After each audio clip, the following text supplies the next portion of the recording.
Hai Andika, guys, di video kali ini kita akan sedikit nostalgia dengan membahas sebuah HP yang dulu sempat merajai atau mendominasi produsen smartphone di Indonesia dan dulu sempat juga menggeser Nokia. Buat kalian yang anak tahun 90-an, mungkin kalian tahu tentang HP ini. Kalau kalian nggak tahu, mungkin main kalian kurang jauh. Dan kalau untuk kalian yang anak tahun 2011 atau lahir tahun 2011 ke atas, kayaknya mungkin gak bakal tahu tentang HP ini. Dan bayangkan, HP ini tuh launching sekitar tahun 2011 dan pada tahun 2011 harganya itu bisa mencapai 30 juta. Jadi kenapa HP ini dulu bisa mahal banget dan kenapa bisa sekarang itu murah banget? Sekarang saya lihat di beberapa e-commerce ada yang jual, harganya sekitar 500.000 sampai 700.000. Jadi mungkin buat kalian yang pengen nostalgia atau mungkin hanya sebagai kepengen menjadi kolektor, kalian bisa cek link pembeliannya di kolom deskripsi. Tapi sebelum kita mulai videonya, seperti biasa buat kalian yang belum makan, makan dulu. Kalau udah makan langsung aja subscribe channel ini, karena di channel ini kita akan membahas informasi menarik mengenai dunia gadget dan juga teknologi yang akan membuat hidup kalian lebih inspiratif dan produktif. Oke, jadi perkenalkan, ini adalah BlackBerry Force Design dengan nama serinya adalah P9981 yang di launching seperti yang saya bilang tadi, di launching pada tahun 2011. Mungkin kita nggak akan bahas secara teknis ya, karena saya agak-agak sedikit lupa juga spesifikasinya. Cuman spesifikasi utamanya kalau saya contoh di website, BlackBerry Force Design ini memiliki panjang 115 mm, lebarnya 67 mm, dengan tebalnya 11,3 mm. Untuk bobotnya, meskipun HP ini memiliki dimensi yang sangat kecil, tapi HP ini tuh cukup berat dengan beratnya sekitar 155 gram. Kemudian untuk chipsetnya menggunakan Qualcomm Snapdragon S2 dengan speed 1,2 GHz, GPU-nya pakai Adreno 205, storage internalnya 8 GB, memori RAM-nya 768 MB, jadi belum ada 1 GB.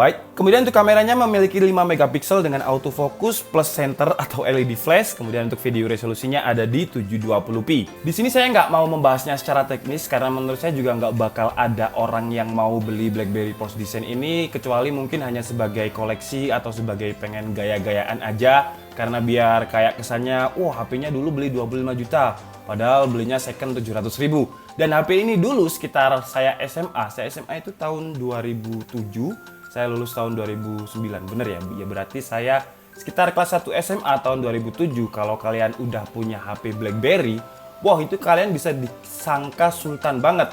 Pokoknya kalau di Malang ya, kalau lokasi lain saya nggak tahu karena biasanya berbeda lokasi itu berbeda syarat dan ketentuan. Tapi kalau misalkan kalian orang Malang dan tahun 2007, kalau misalkan kalian punya HP BlackBerry, nggak harus BlackBerry Force Design, BlackBerry apapun. Kalau nggak salah namanya dulu Gemini, kemudian BlackBerry Gemini dan juga Satria F plus helm cebok yang warna putih itu kalian pasti auto dideketi oleh wanita-wanita atau kintil zaman dulu.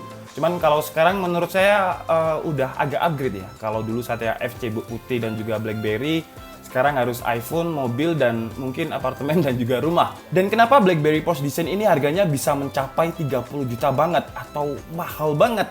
Ya seperti yang bisa kalian duga karena dia didesain oleh Porsche, sama seperti smartphone Huawei, dia didesain oleh Porsche dan harganya juga mahal banget. Tapi kalau misalkan BlackBerry Force Design ini memang desainnya itu benar-benar didesain oleh Porsche atau dibuat oleh Porsche. Jadi di bagian belakangnya ini nggak pakai kulit imitasi atau kulit yang KW-KW Club, tapi dia benar-benar kulit asli. Sekarang kita coba aja, kita bakar kulitnya ini apakah dia akan terbakar. Di sini saya ada korek dan langsung aja kita coba bakar atau mungkin kita copot dulu ya. Siapa tahu nanti baterainya meledak kan ya hamsyong. Jadi BlackBerry ini masih bisa dicopot ya bagian cover belakangnya ini meskipun dia menggunakan kulit. Dan karena ini adalah barang bekas, jadi kalau kalian lihat bahan kulitnya ini udah agak-agak ngelontok atau agak-agak ngelupas. Nah, jadi ini adalah bagian cover belakangnya yang bisa dicopot, nggak seperti HP sekarang yang kebanyakan flagshipnya nggak bisa dicopot. Dan kita sekarang coba dulu apakah benar-benar kulitnya ini asli. Kalau di webnya sih asli, tapi kita coba bakar apakah dia terbakar atau enggak. Nah, oke, jadi seperti yang kalian lihat, agak ada bekas kebakar, tapi dia nggak kebakar ya. Jadi untuk kulitnya ini, Force Design dari BlackBerry ini memang benar-benar kulit asli. Tapi kalau sekarang sih, karena HP-nya ini bisa dicopot, jadi kayak kesannya kurang-kurang premium. Kalau flagship zaman sekarang kan kebanyakan bagian cover belakangnya ini nggak bisa dicopot. Kemudian untuk bagian depannya ini dia menggunakan metal, jadi kalau diketuk-ketuk gini benar-benar solid banget karena dia berbahan metal, sampai keyboardnya ini juga berbahan metal. Dan berbeda dengan BlackBerry yang lain untuk tombol QWERTY. Kalau kalian nggak tahu QWERTY itu adalah tombol yang ada di sini, jadi QWERTY. Dulu BlackBerry ini kenapa bisa hype banget? Karena dia satu-satunya smartphone yang punya tombol QWERTY. Nah, kalau BlackBerry Force Design ini menurut saya agak linglung atau agak bingung. Kenapa? Karena dia punya keyboard QWERTY tapi layarnya juga touchscreen. Jadi yang dipakai yang mana? Kalau misalkan QWERTY ya QWERTY aja, pakai analog atau pakai apa namanya BlackBerry dulu tuh. Jadi kalau kalian tahu BlackBerry yang Gemini dulu, dia itu pakai trackball.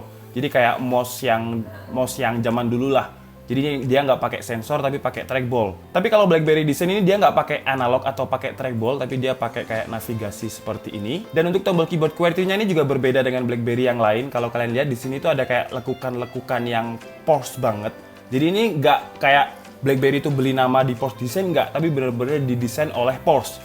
Ya, jadi kalau kalian lihat tombol spasinya itu kayak ada lekukan, tiap tombolnya ada lekukan. Dan di sini kalau kalian lihat tombol P-nya ini hilang. Mungkin yang punya dulu terlalu banyak suka mainin huruf P ya. Jadi kalau BlackBerry dulu itu ada shortcut. Kalau misalkan kalian P itu dia ping. Masih inget gak ya? Kalau misalkan kalian masih pakai instan BlackBerry Messenger, dulu itu ping itu sebenarnya bukan dari WhatsApp atau bukan dari Messenger lain, tapi pakai BlackBerry, kalian pasti tahu apa itu ping. Nah, mungkin karena yang punya dulu itu adalah orang yang agak psycho atau agak orang freak, jadi dia neken ping, banyak sampai tombol QWERTY, tombol P-nya ini hilang. Jadi buat kalian yang sekarang suka mainin P gitu, hati-hati touchscreen kalian di bagian huruf P nanti jebol. Kemudian untuk sistem operasinya dia menggunakan BlackBerry OS 7 yang menurut saya udah nggak laku banget, dan di BlackBerry pun juga udah nggak di-upgrade. Jadi nama developer dari BlackBerry itu adalah kalau nggak salah RIM atau Research in Motion. Dan mereka juga menghentikan beberapa support di aplikasi, contohnya seperti WhatsApp ini. WhatsApp sekarang juga kalau kalian lihat ini tulisannya fokus dulu. Nah, 31 Desember 2017 WA udah nggak bisa dipakai di BlackBerry. Dan setahu saya BlackBerry Messenger sekarang juga udah dihentikan ya layanannya. Jadi mungkin udah kalah sama WeChat, kalah sama WhatsApp, kalah sama Line, kalah sama Telegram, dan Messenger lain yang nggak butuh harus beli BlackBerry dulu hanya untuk menggunakan instant Messenger. Jadi dulu kalau misalkan kalian pengen punya BlackBerry Messenger, kalian harus beli BlackBerry dulu. Tapi saya kangen sih, dulu itu kalau misalkan saya kenalan sama cewek itu pasti tanyanya, pin BB berapa? Gak pernah nanya nomor, nanyanya pin BB. Jadi kesannya itu kayak saya merasa kaya. Kenapa? Karena misalkan ya itu, kalau misalkan kita pakai BB atau BlackBerry Messenger, itu kita harus punya BlackBerry dulu. Dan kalau misalkan kita nggak tanya nomor HP, tanyanya pin BB, itu berarti kan otomatis kita punya BlackBerry yang di zaman dulu itu hype banget.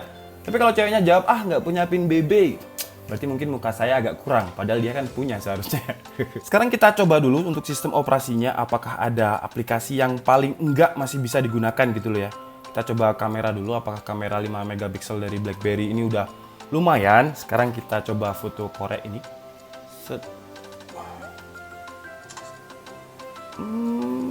Lumayan sih, lumayan. Masih lumayan lah, not bad. Kita coba lagi. Dan suara kreknya itu masih kayak HP-HP jadul ya. Kemudian untuk menu setupnya ini masih ada beberapa layanan BlackBerry yang saya nggak tahu ini masih bisa apa enggak. Jadi ada fitur NFC, BlackBerry ID, Payment and Billing, dan lain-lain yang entah ini bisa apa enggak karena nggak saya coba, karena saya beli ini hanya untuk konten. Kemudian apakah ada game? Di sini ada icon game, kita coba apakah dia bisa game. Oke, kita coba dulu. Gamenya game jadul ya, game dingdong ini namanya. Terus ini gerakinnya gimana? Oh, kayak gini. Nah, ini yang menurut saya agak bingung. Kenapa touchscreen kalau misal di bawahnya ada QWERTY touchpad kayak gini? Jadi dia kayak fiturnya double. Kayak aneh gitu menurut saya. Tapi menurut saya yang masih oke adalah masih adanya jack audio. Karena saya lihat HP-HP sekarang itu udah dihilangkan semua jack audionya, padahal masih bisa sebenarnya provider smartphone itu kalau misalkan ngasih jack audio. Dan untuk content creator seperti saya ini agak susah ya kalau misalkan harus pakai USB Type-C atau Lightning-nya iPhone, karena nggak semua mic itu punya USB Type-C atau juga Lightning-nya iPhone. Sekarang kita bahas di bagian atas. Di bagian atas ini adalah tombol untuk nge-lock. Jadi kalau ini ditekan dia nge-lock sama seperti iPhone, kalau iPhone di sebelah kanan. Cuman ini tombolnya udah agak mendelep jadi agak susah. Nah, ini kalau ditekan kayak gini dia nyala lagi. Kemudian yang ada logo BB-nya ini adalah tombol untuk mengakses menu. Kemudian di bagian kanannya ini ada tombol volume up and down. Di bagian bawah ini ada tombol untuk membuka cover belakang tadi yang terbuat dari bahan kulit. Oke guys, jadi mungkin cukup segitu aja video nostalgia kita kali ini. Dan sekali lagi, Dulu HP ini tuh harganya hampir 30 juta dan sekarang hanya sekitar 500 dan sampai 700 ribu. Dan kalau ditanya apakah 500 ribu sampai 700 ribu beli HP ini worth it? Menurut saya sih ya tergantung kalian. Kalau kalian cuman pakai sebagai stylist atau gunakan sebagai ya biar kelihatan keren, menurut saya desainnya ini keren banget meskipun ini desain tahun 2011 tapi masih terlihat keren banget di tahun 2019. Tapi kalau kalian nyarinya fitur ya, ini aja WA nggak bisa, BlackBerry Instant Messenger nggak bisa. Mungkin hanya beberapa game-game itu pun game dingdong tadi. Jadi kalian beli HP ini hanya untuk telepon dan juga menerima SMS. Oke, jadi mungkin cukup segitu aja video kita kali ini. Buat kalian yang minat dengan HP ini atau X review, saya beli sekitar 700 ribu. Nanti entah saya jual berapa, kalian bisa cek di link pembelian di deskripsi. Di kolom deskripsi juga sudah saya tambahkan untuk link pembelian HP lain yang bukan ini, karena kalau kalian beli ini ya resikonya kalian nggak bisa ngeping-ngeping atau nggak bisa ngepe-ngepe. Oke, jadi cukup segitu aja video kita kali ini. Saya minta maaf kalau ada kesalahan dalam penyampaian informasi. Seperti biasa kalian bisa mengkoreksinya di kolom komentar. Saya Dika Setiabudi and see you on the next video. Bye-bye. Wah, ini keren banget cuy, gila lihat cuy. Wah.